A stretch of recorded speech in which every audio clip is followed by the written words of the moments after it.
Welcome back, everyone. And if this is your first time here, make sure you hit that subscribe button and turn on notifications so you never miss a story. Now let's get into it. The restaurant sat right where the sand ended. Open air, warm light, the kind of place that made arranged meetings feel almost romantic if you squinted hard enough. Tina didn't squint. She arrived 40 minutes late, hair still damp, skin carrying the particular salt and sun smell of someone who genuinely spent their afternoon in the ocean. Which she had. Deliberately. She'd borrowed the surfboard from a rental shack 2 miles down the coast, paddled out past the break, and sat there on the water for a full hour. Not surfing, just floating, because she needed to look the part. Sun-kissed. Untamed. Someone nobody's mother would choose. By the time she walked up the wooden steps of the restaurant, her denim shirt was still faintly damp at the collar, and her hair had dried into something that said, "I don't own a brush, and I'm proud of it." Her mother's eyes found her the seconds she appeared.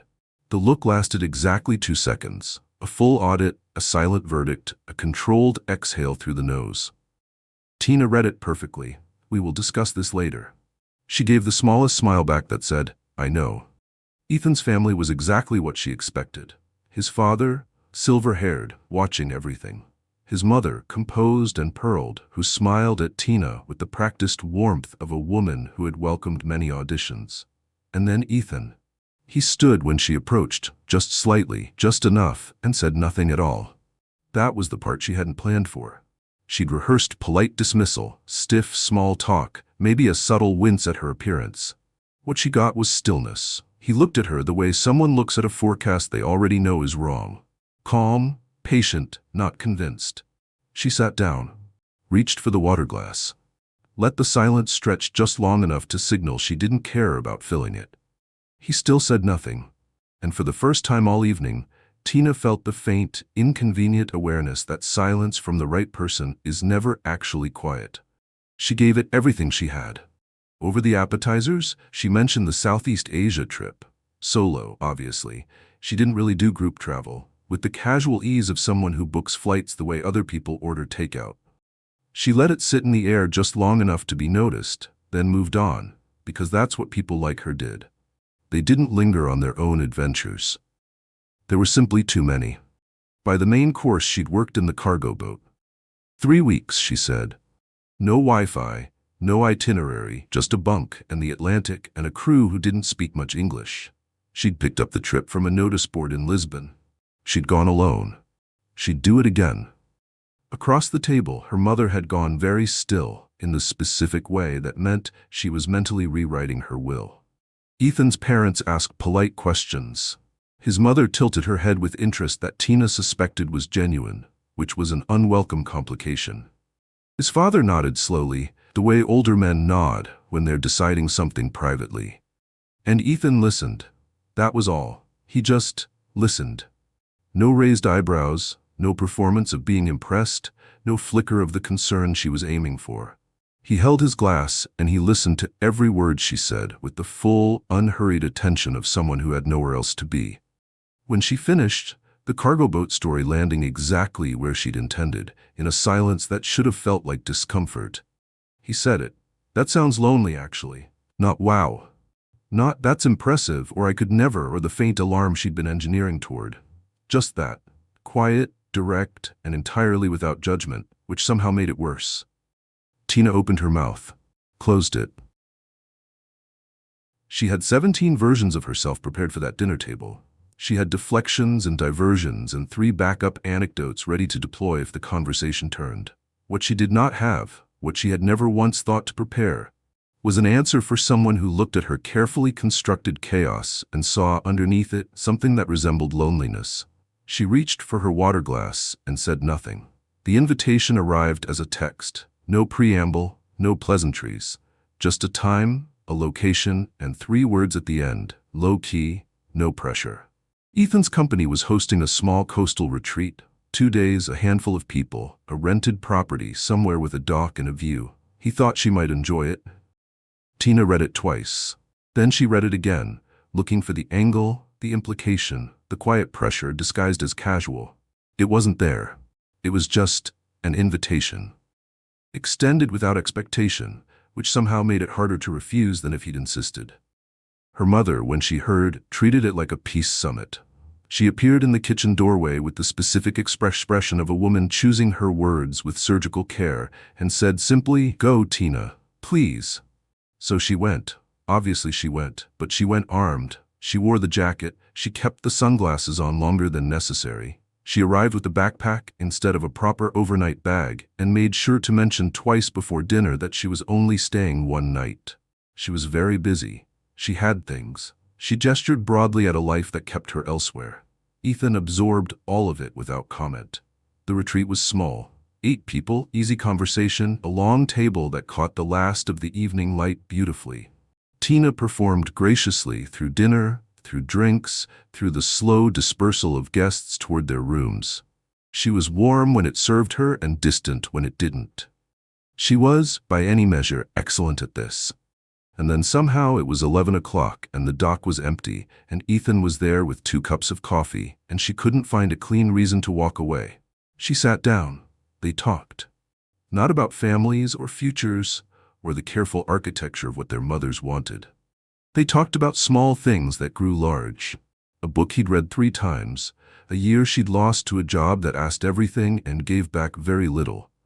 The particular specific sadness of growing up knowing exactly what was expected of you. She didn't perform once. By the time she noticed, it was past midnight and the coffee had gone cold and she was still there, still talking. Still entirely herself, unscripted, unguarded, and completely unprepared for how natural it felt. She walked back to her room slowly. The backpack sat by the door where she'd left it, ready as always for a quick exit. She didn't touch it. Jordan called on a Tuesday, which was already a bad sign. Jordan never called on Tuesdays. He texted occasionally in the loose, unhurried way of someone who knew they'd be answered eventually. A voice note here, a meme there, the comfortable low-frequency hum of someone who had decided they were permanent without ever actually asking. She picked up. His voice was warm the way familiar things are warm. Not because they're good for you, but because you know exactly how they feel. He asked how she was. She said fine. He asked what she'd been up to, and she said not much, which was technically true if you didn't count the fake Instagram account, the coastal retreat, the dock at midnight, and the growing inconvenient awareness that something in her was shifting. He said he'd been thinking about her. She sat with that for a moment, measuring it. Jordan thinking about her was not new information. Jordan had been thinking about her in his particular unhurried way for 3 years. The thinking never quite became anything concrete, never became plans or forward motion or the kind of conversation that required him to be certain about something. It just existed, warm and undemanding like a lamp left on in an empty room. "I miss you," he said, simply, without strategy. And there it was. The thing Jordan did that she'd never been able to explain to Maya or to herself cleanly. He didn't push, he didn't perform. He just said the true thing in his easy, uncomplicated way and left it there for her to do whatever she wanted with. The problem was she couldn't figure out anymore whether she missed him or just missed the simplicity of being with someone who asked so little. "I know," she said. He laughed softly. "That's not really an answer." "I know that too." He didn't press. He never pressed. He told her about a gig he'd played last weekend, a new track he was working on, something funny that happened at rehearsal. She listened with one knee pulled up on the couch, eyes on the window, watching a palm tree move in the evening wind. He was easy to be with, even through a phone screen. That was the thing about Jordan. He had always been the path of least resistance. Comfortable, warm, familiar as an old song you'd stopped listening to carefully years ago, but could still hum perfectly in the dark. She just couldn't remember anymore if that was enough, or if it had ever really been. She didn't know he was coming. That was the part she kept returning to afterward. She hadn't known, hadn't arranged it, couldn't have predicted it. And yet when Jordan appeared at the edge of the coastal property on Saturday afternoon with his easy smile and his guitar case slung over one shoulder, some part of her recognized it as inevitable. Comfortable things had a way of following her. She'd never learned to fully close a door. He'd driven up with a friend who knew someone connected to the retreat. One of those loosely threaded coincidences that only feel like coincidences until you remember that Jordan moved through the world exactly this way, drifting into spaces on the warmth of other people's invitations, always landing softly. She met him on the path before he could reach the main house. Faye. He looked genuinely pleased to see her. That was the thing about Jordan. The pleasure was always real. That made it harder, not easier. What are you doing here? Marcos invited me. Didn't he mention it? He read her face and adjusted slightly. I take it he didn't mention it. She crossed her arms. Not in anger. She didn't have the clarity for anger, but in the instinctive self-containment of someone who needed a moment to recalculate. They stood there in the late afternoon light, the ocean audible behind the tree line, and she watched something move across his expression. Not quite hurt, more like recognition. The look of a man who has just understood that the geography has changed while he wasn't paying attention. You seem different, he said. I'm the same. He tilted his head. Tina, she didn't answer. From across the lawn, she felt it before she saw it. The particular quality of being observed by someone who doesn't look away when you notice them. She turned slightly. Ethan was on the veranda with two other guests, mid-conversation, but his eyes had moved to where she was standing. He didn't react, didn't stiffen or signal or perform a single thing. He simply saw her, registered Jordan beside her, and returned to his conversation with the same unhurried calm he brought to everything. It lasted 2 seconds. It rearranged something. Jordan was still talking. Something about the drive up, the traffic, a song idea he'd had on the way. And Tina was nodding at the right intervals, present enough to pass, while some quieter part of her stood very still and tried to understand why 2 seconds of eye contact with a man who said nothing had just made the most familiar person in her world feel suddenly very far away. Her mother didn't announce it. She simply appeared at Tina's apartment on a Wednesday evening with a bottle of wine she didn't open and the specific composure of a woman who had decided to have a difficult conversation and intended to finish it. Tina knew the moment she opened the door. She stepped back and let her in. They sat across from each other at the kitchen table, the same table where Tina had built the fake Instagram account 3 weeks earlier, which felt now like an irony with weight to it. Her mother set her bag down slowly, looked at Tina for a long moment. Then she took out her phone and placed it on the table between them. Screen up, the account opened to the grid of borrowed sunsets and stolen coastlines. Tina didn't reach for it. How long did you think it would take me? Her mother asked, not angry, quieter than that, which was always more serious. I didn't think about you finding it. That's not true. Her mother studied her. You thought about everything. You always do. You just decided it didn't matter if I found it eventually, because by then it would have done its job. Tina said nothing. It was accurate enough that arguing felt wasteful. Her mother looked at the phone again, then turned it face down with the deliberate care of someone setting something aside permanently. She was quiet for long enough that the refrigerator's hum became audible. When she spoke, her voice had changed, dropped out of the register of maternal authority into something older and less defended. You think I don't know what this is? She said. You think I look at you running and I see stubbornness, immaturity. She paused. I see myself, 29 years old, absolutely certain that needing someone was the same thing as losing to them. Tina looked up.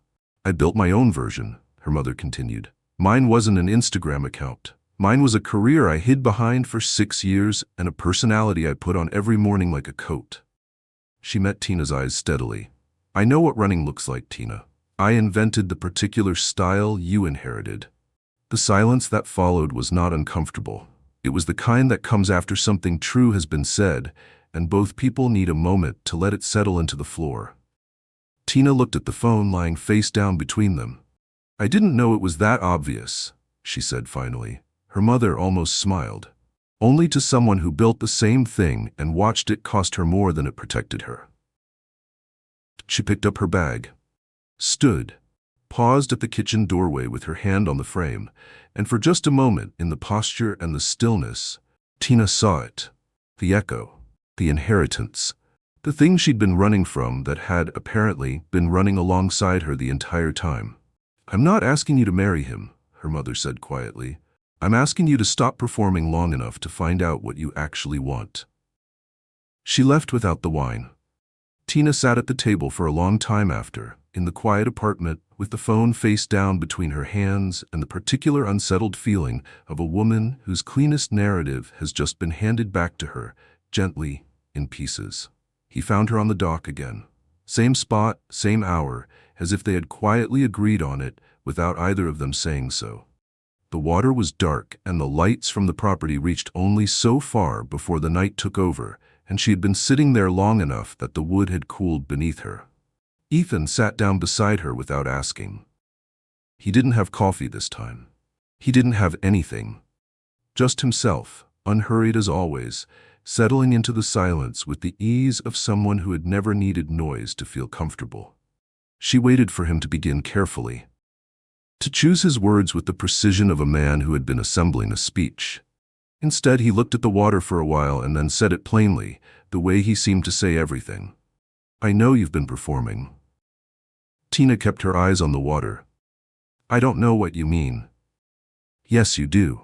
No edge in it, no accusation sharpened for impact, just the flat, patient truth of it, laid between them like something he'd been carrying a while and had simply decided to set down. The backpack, the stories, the Instagram account your mother described to my mother 3 days ago over the phone. He paused. The version of yourself you brought to that first dinner and every dinner after. She turned to look at him then. She wasn't sure what she expected, satisfaction, maybe, at having named it, or the careful neutrality of a man managing his own disappointment. What she found was neither. You could have said something sooner, she said. I know. Why didn't you? He considered it honestly, which she'd come to understand was the only way he considered anything. Because you needed to run for a while, and because, he paused, looked at her directly, I wasn't going anywhere, so there was no urgency. She felt it move through her then, the thing she had no prepared response for.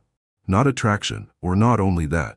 Something quieter, the strange, disarming weight of being known by someone who chose, with full information, to stay anyway. I'm not what you planned for, she said. No, he agreed. You're considerably more complicated. The corner of his mouth moved. I can work with complicated. She looked back at the water. The dark surface held the reflection of a half moon, broken slightly by the current, reassembling itself each time it scattered. I don't know what I want yet, she said, honestly. Without performance or protection, just the plain admission of it, offered to the night and to him equally. I know, he said. He didn't push. He didn't fill the space with reassurance or expectation or the subtle pressure of a man keeping score. He simply sat beside her in the dark, present, and unhurried, while the water moved below and the property lights held their quiet reach behind them. For the first time in longer than she could cleanly remember, Tina didn't feel the need to be anything other than exactly, uncertainly, herself. She took the sunglasses off on a Thursday morning, standing in front of her bathroom mirror, and didn't put them back on. It wasn't symbolic. Or maybe it was, a little, but it didn't feel dramatic in the way she might have expected. It felt small, quiet, the way most real decisions feel when they finally arrive, less like a door swinging open and more like realizing you'd already walked through it and simply hadn't noted the moment. She called Ethan. Not her mother. Not Maya. Ethan. He picked up on the second ring and she said she wanted to talk, actually talk. And he said when and she said now if that worked, and he said yes without making her feel that yes had cost him anything. They met at a coffee place she chose, her territory, her table, her terms, which she recognized as a last small act of control and allowed herself anyway. He arrived on time. He sat down across from her and ordered without looking at the menu, and then looked at her with the same unhurried attention she had spent 2 months trying to outlast. She didn't have a script. That was the thing. She had sat with her coffee that morning and tried to assemble one, the way she always did, and found that the words kept coming out plain and unarchitected, and she'd eventually stopped trying to improve them. So she just said it. That she was tired. That she had been performing for so long, she'd forgotten it was a performance. Had started to believe the backpack and the cargo boat stories, and the girl in the cliff photo were a truer version of her than the one who sat at kitchen tables and called her mother back and stayed in jobs that asked everything because she was genuinely good at them, and that mattered to her. That she didn't know what she wanted from him specifically, but that she was done deciding in advance what she didn't want before she'd allowed herself to actually find out. Ethan listened to all of it. He didn't move to fill the pauses or smooth the rough edges of what she was saying. He let her finish completely, the way he always did, and then he was quiet for a moment, and then he said simply that he appreciated her telling him. Not "I knew it," not "finally," just that.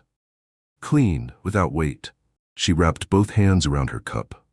Outside the window, the street moved in its ordinary Thursday way, unhurried, indifferent, continuing. And inside the coffee shop, something that had been held at tension in Tina's chest for longer than 2 months, longer maybe than she wanted to measure, released itself softly and without ceremony. She didn't say yes to anything.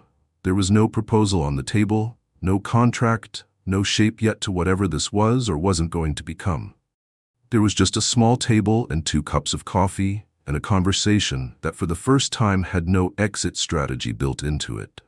She stayed until the coffee was cold. Then she stayed a little longer. And for once, for the first quiet once, she didn't reach for the backpack on the way out the door. And that, right there, is where we leave Tina Blackwood. Not at the altar, not riding off into the sunset. Just sitting at a table, finally, with nothing to prove and nowhere to run. Sometimes the most courageous thing a person can do is simply stay long enough to be seen. Thank you so much for watching all the way to the end. It truly means everything.